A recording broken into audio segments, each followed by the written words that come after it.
Hello everyone, and welcome to Hyperanalyzing Worlds, the series where I discuss the biggest moments from the League of Legends World Championship and give attention to the tiniest details that can decide the outcome of a game. This week we will look at some plays from the 2021 Worlds Group Stage. Fnatic found a win against group favorites Royal Never Give Up with this big teamfight around the Dragon. They're going to fight for it. It looks like it's going to hex flash across. This is only soul for Fnatic. RNG would not get soul if this happens. Fnatic going to try and pull it out of the pit. Don't really have vision on RNG at all. Way it goes in. Adam secures it once again. There's a soul, and now they go that way. And they're going to burst it before he can get across with the safeguard. Beam with the stopwatch for himself. Everfrost short. The root comes out. Beam will fall with the round one now. Fnatic won this fight, but they're in a 3v4. Adam on the flank against the flank once again. Adam, you French genius takes the kill! Fnatic find the fight! They're gonna do it! Adam gets the triple! Fnatic are trying to take the dragon that would earn them the Mountain Soul, and RNG are trying to collapse on Fnatic with Ming on the flank, but they can't get into position fast enough and Wei has to go into the dragon pit early to go for a steal. Wei smites just a tiny bit too early and Fnatic claim the Dragon Soul, then he doesn't flash out right away, allowing Bwipo to hit him with a stun into a hook from Hylissang. Bean uses Gale Force to get into position for the kill, but this puts him too close to the rest of RNG and he is forced to use Stopwatch. But then RNG use a ton of abilities to finish off the kill.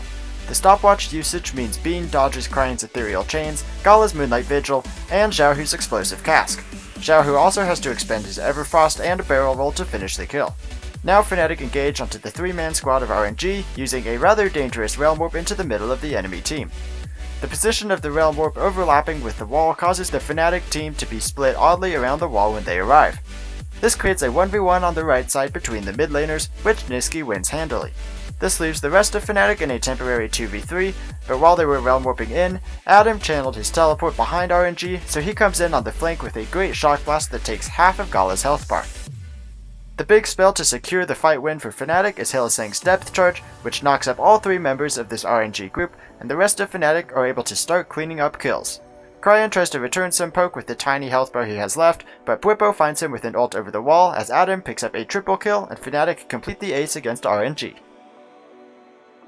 Detonation Focus Me looked to take a win against 100 Thieves with a backdoor, but the Thieves made an unlikely defense and stole the win for themselves. Thieves need to be confident here. They're going to get the vision. They're going to know it started up. They need to pull the trigger. They need to go in. They need to be ready. That's TF on the flank. He's sprinting down the mid lane.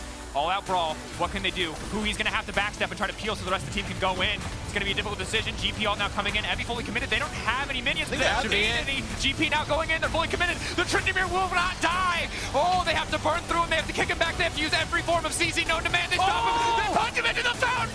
Oh, it goes through that. It's going to work, and now the fight's kicking off. DFM, they wanted the back door. 100 Thieves said not today.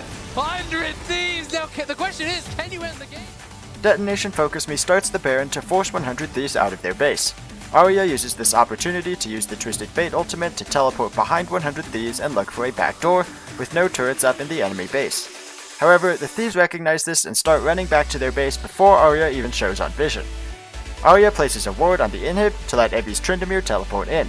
Now 100 Thieves are in trouble, since DFM has the inside track on their Nexus, and with no Nexus turrets up, 100 Thieves don't have any targets to teleport to outside of this ward way over here. Unfortunately for DFM, a minion wave spawns at this moment, and Sunday and Abbedagge are able to teleport to the new minions next to their Nexus.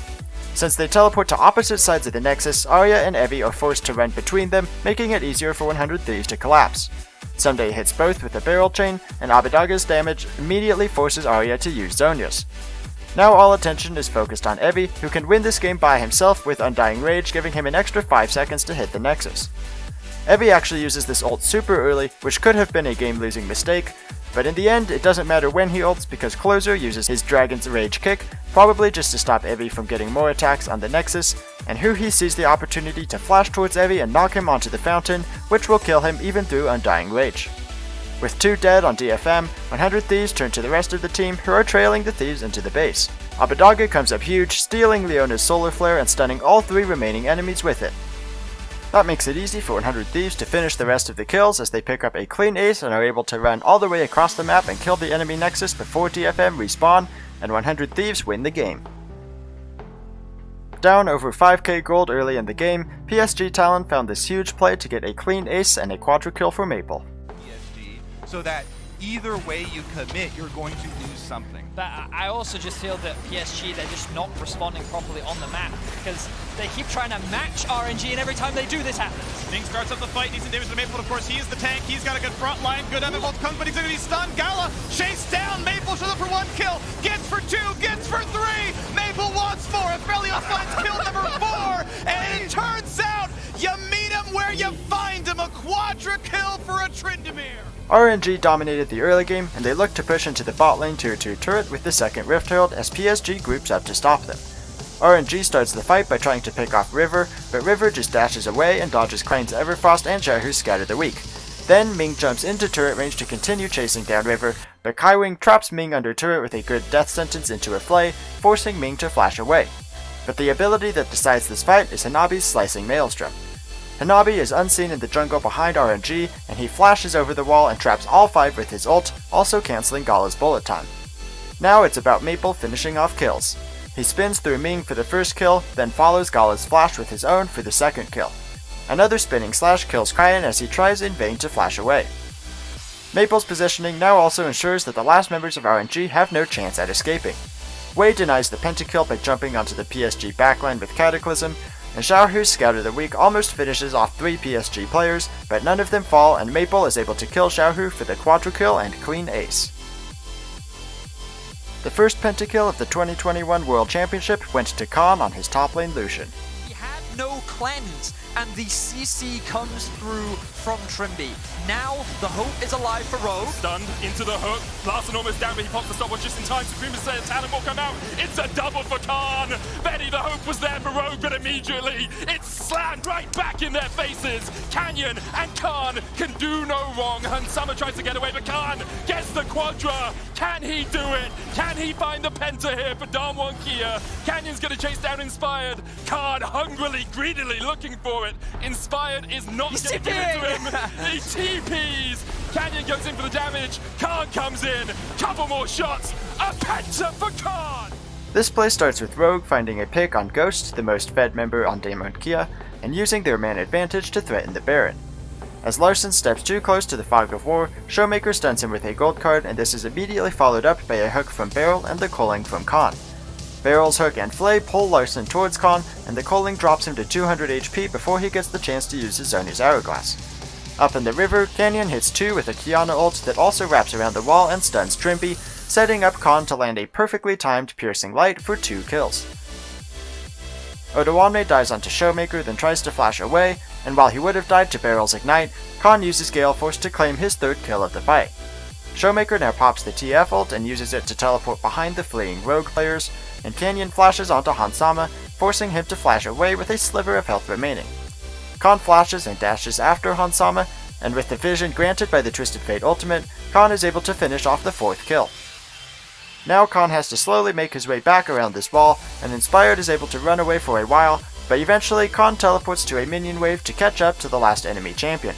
Canyon does a good job using the invisibility from his grass element Q to prevent Inspired from picking up a kill, and Khan is able to take out Inspired for the pentakill. In the tiebreaker match between Mad Lions and LNG, Mad Lions went out in the chaotic final minutes to secure their spot in the knockout stage.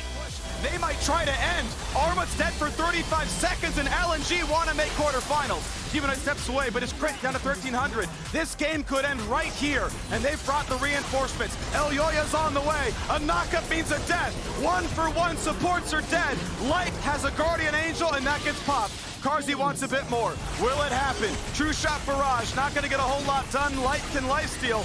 And he will not be killed by Humanoid. But look at the poke coming out from the Mad Lions. The wave is there. LNG are committing. For Armut. A big dive. GA popped. Icon Zhonya's. Tarzan low. Tarzan dunk is going to miss. And Carzzy kills him. The base is alive. But Light is not. Humanoid on the chase. Alle at 800 health. Icon at 50. Humanoid chain will not land. Mad Lions are successfully able to hold the line. Look at Armut. Armut's in the back of the base. He has a wave at his back door as well. And they're looking to make their way to the quarterfinals. Do they run fast enough? True shot barrage is the ace. And the last hope of Europe is still alive. This LNG base rush starts because they picked off Armut in their own base, and they wanted to use this 5v4 advantage to end the game. There is a top lane minion wave pushing into their base, and Armit has teleport, but he won't respawn for over 30 seconds. For Mad Lions, it's all about stopping LNG from ending. Kaiser jumps in first and immediately gets blown up, but Mad Lions are able to trade supports. Now Elyoya comes in from behind, and while his Flash Kiana ult only connects with Light, it does enough to get rid of Light's Guardian Angel, and Elyoya gets away. While this is happening, the Nexus turrets have cleared out the thin minion wave LNG was pushing with, so they have to back away. Karzi and Humanoid are able to land some good poke as LNG escorts the next minion wave up to the tower. Elyoya trades his own Guardian Angel for a big chunk of damage on Light and Tarzan, and Humanoid throws a chain that goes through Icon due to Zoni's Hourglass, and instead hits Tarzan at max range. Tarzan tries to flash ult Humanoid, but Humanoid is able to blink away from it, yet not before the route from Ethereal Chains completes, leaving Tarzan stuck and overextended as Karzi finishes the kill. Now LNG are just trying to escape. The Mad Lions are able to finish off Light, and as Icon and Ale run from the base with low health, Armit responds and is teleporting to that top lane minion wave in the LNG base. With the Mad Lions trailing so closely behind the LNG members, neither Icon nor Ale can recall to stop Armit from ending the game, and when they do build some space, Karzi shoots a perfectly aimed True Shot barrage down the jungle corridor, giving the LNG players no room to avoid it as he finishes off both of them. With the Ace and Armit in the base, Mad Lions win the game and secure their spot in the quarterfinals.